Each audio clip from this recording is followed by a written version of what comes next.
and they have to be receptive and trying to do things and pay attention to detail and do things the right way and understand how that's going to affect their performance, when the game comes. So, that's our number one, goal and objective, for today. Mississippi State is really a much improved team. They're playing really well right now. Their offense is like, one of the top 5 in the country in terms of pass offense. They throw the ball, 56, 57 times a game. So this is going to be a real challenge, for our defense. Their defense is very good at stopping the run. They're like 3rd in the SEC overall. They're very aggressive in the way they play. The players are really playing well together. So, they play a little different kind of front, 3-3 stack type thing, which, creates some, preparation, things that we need to do a good job on. They've got really good skilled players on offense. They've got a couple of receivers that have been very productive. Will Rogers has played really well for them. He's very accurate with the ball. He understands the offense. He's been very consistent in the way he's played, throughout the season. I think they can run the ball a little bit better than they could a year ago. So, that's a challenge when you throw it as much as they do. And they're very aggressive and good on special teams, even though their kicker has been injured. I don't know if he'll continue to be injured. But it kind of is a challenge all the way around. I think the big thing for us is, we got to take care of our business, correct our things, do the things that we need to do to be able to play, the way, we want to play. So, and there's obviously some things that we need to do better. Okay, with that, we'll start with Cecil Hurt. Cecil? Coach, in the style of offense that Mike Leach runs, how much can you wear out your own defensive line trying to get to him when the ball's going to come out in a second or two every time? Yeah, well, I don't think there's any question about the fact that you got to rotate players and keep a lot of fresh players in the game. You got to rush 3 guys. Sometimes you got to rush 4 guys. Sometimes you got to rush 5 guys. Sometimes I think you got to mix it up and try to disguise what you're doing. But there's no question about the fact that it's more taxing for a defensive lineman to play against a passing play and exert the kind of effort you have to have in pass rush as opposed to what you may have to do on a running play. So it's a space game. I also think that, the defensive linemen have to run more on a lot of their perimeter and short passes because, that's the kind of game it is. Sometimes when they throw it, it's nothing more than, a quick pitch, and everybody needs to be rallying and leveraging the ball. Okay, we'll go to Michael. Hey, what kind of things did Texas A&M do defensively in the red zone that made it difficult to run the ball? I don't know that there's a good answer to that. I don't know if we, challenged them running it as much as maybe we could. And that's one of the things that I think we need to work on trying to improve on. We'll go to Charlie Potter. Charlie? Hey, Coach, how would you assess your defense's ability to put pressure on the quarterback in the last game, and how do you think you can improve in that area? Yeah, well, we didn't do a great job of it. They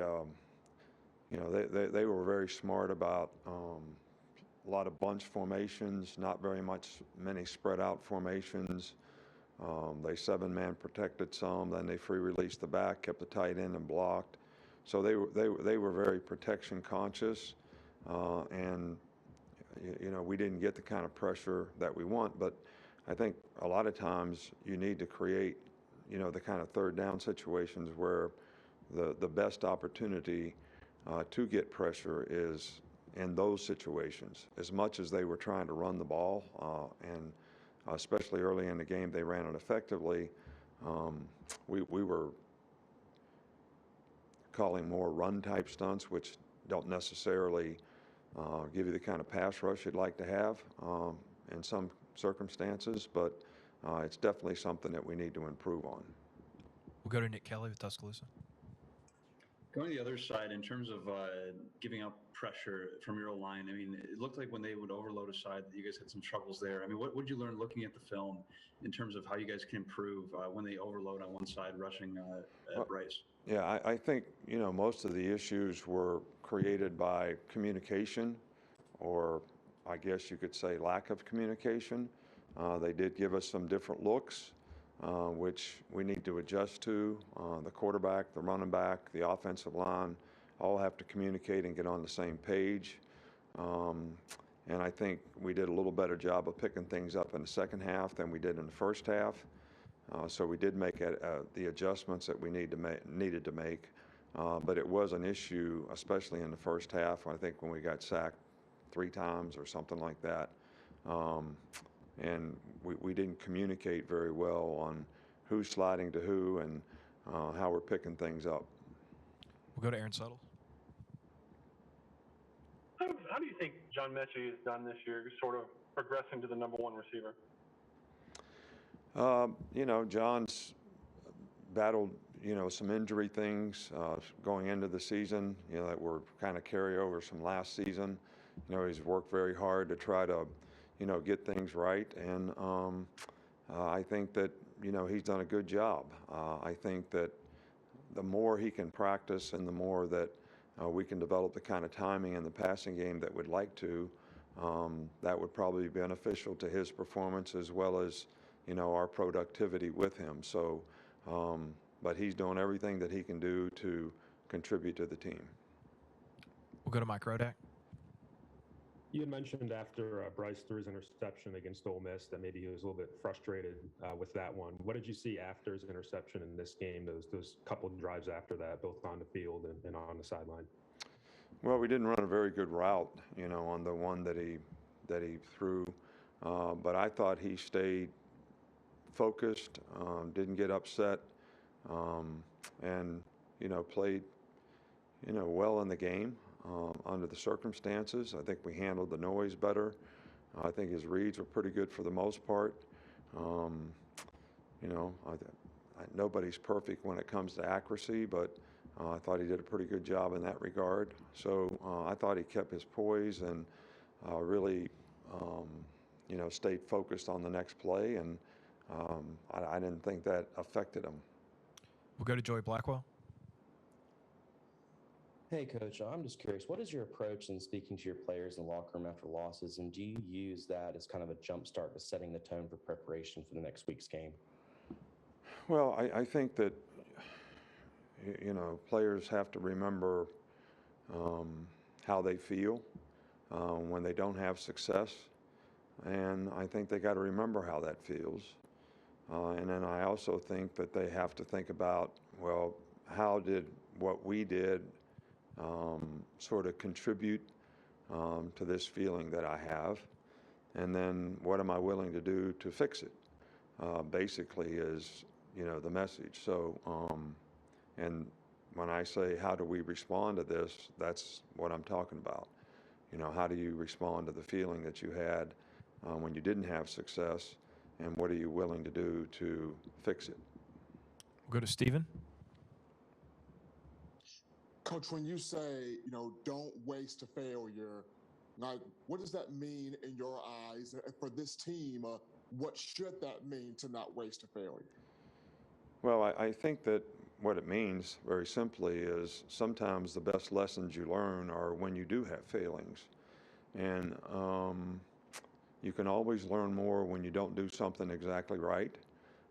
And it's human nature to be more willing to learn when things don't go right. So I think you don't want to waste the opportunity that when you did things that weren't successful, how could I improve on those things so that I become a better player, my performance is better, it helps the team more. So when I say don't waste a failing, it's not getting frustrated with the fact that you failed, it's your response to the failure and how you can sort of correct it and do it better the next time. Okay, we got two more, Tony and then Cecil. Yeah, Nick, we saw Brian Robinson the last 2 weeks get the overwhelming amount of carries. Is that a hot hand thing, or is that kind of you have to lean on him more just considering the depth? No, I think that B-Rob's played really, really well the last 2 weeks, really well. He's been an outstanding performer for us. And we have confidence in the other guys, and we want to play the other guys. So, and we're going to continue to try to use B-Rob and help him be as effective as possible, and he's been extremely effective in the last 2 games, but also utilize the talents of the other players maybe more and more as we go on. Okay, we'll finish up with a follow-up from Cecil. Coach, you didn't have Drew Sanders available. You almost immediately didn't have Malachi Moore available. How much did that affect you defensively? Well, I think that anytime you lose starters that have experience, that have, it's got to have some impact and effect on you.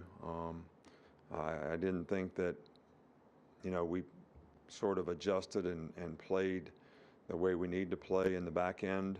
How much of that was contributed to Malachi going out, and how much it's just every individual needs to improve their ability to perform with a little more consistency in terms of mostly technique type things is something that's hard to sort of put a value on. But when you have players that have experience, experience is just what it means. They had opportunities to go out there and make mistakes and learn from it and grow from it and become more consistent. And when players are less experienced, then sometimes they learn and grow as they go. And so it's never good to lose experienced players. Thanks for your time, Coach.